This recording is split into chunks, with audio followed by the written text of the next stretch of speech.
खेसारी लाल यादव पर बड़ा आरोप लगाए पवन सिंह जी। हाँ नमस्कार दोस्तों। तो दोस्तों आज हम इसी के बारे में आप लोगों को बताने वाला हूं, तो आप लोग वीडियो को लास्ट तक देखते रहना। उससे पहले आप लोगों से एक छोटा सा रिक्वेस्ट है कि अगर आप लोग हमारे इस चैनल पर नए हो तो आप लोग हमारे इस चैनल को सब्सक्राइब कर ले, क्योंकि भोजपुरी की सभी खबरें आप लोगों को सबसे पहले इस चैनल पर देखने को मिलता है। तो दोस्तों कल खेसारी लाल यादव ने पवन सिंह को बोले थे कि 4 लोगों का जिंदगी बर्बाद किया है पवन सिंह ने। हम तो एक पानी पर है, लेकिन उन्होंने 4 लोगों का जिंदगी बर्बाद किया है। यानी खेसारी लाल यादव का कहना है कि मैं सिर्फ चंदा देवी पर हूँ, लेकिन पवन सिंह ने 4 लोगों का जिंदगी बर्बाद किया है। तो आप लोग पहले इस वीडियो को देखिए।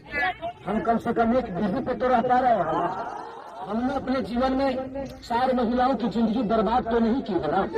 तो आज पवन सिंह ने उसी का रिप्लाई दिया है खेसारी लाल यादव को। मीडिया में पूछा गया कि खेसारी लाल यादव को निरहुआ यदमुल्ला बोले हैं, तो पवन सिंह बोले हैं कि उन्होंने क्या गलत बोला है, उन्होंने सही बोला है दिनेश लाल यादव जी ने। फिर उसके बाद पवन सिंह अपने मन से बोल देते हैं। पवन सिंह बोलते हैं पता नहीं मेरे पर क्या क्या आरोप लगा रहा है कि 4 लोगों का जिंदगी बर्बाद किया है, और बोले है कि खेसारी लाल यादव स्टार बनने के चक्कर में कई लोगों का जिंदगी बर्बाद किया है। ये तो पवन सिंह ही बता सकते हैं कि खेसारी लाल यादव ने किसका जिंदगी बर्बाद किया है। यानी पवन सिंह का कहना है कि खेसारी लाल यादव स्टार बनने के चक्कर में कई लोगों का जिंदगी बर्बाद किया है।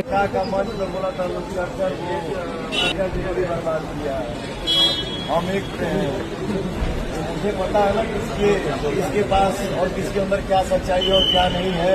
अब हम बोले कि जिंदगी खराब पीने वाला बनाने के नाम पे। तो दोस्तों देखिए क्या सच है क्या गलत है, अब यही लोग बता सकते हैं। बाकी पवन सिंह के इस आरोप के बारे में आप लोग का क्या कहना है, आप लोग अपना राय नीचे कमेंट बॉक्स में जरूर दे। मिलते हैं आप सभी से नए वीडियो के साथ, जब तक के लिए जय बिहार जय भोजपुरी।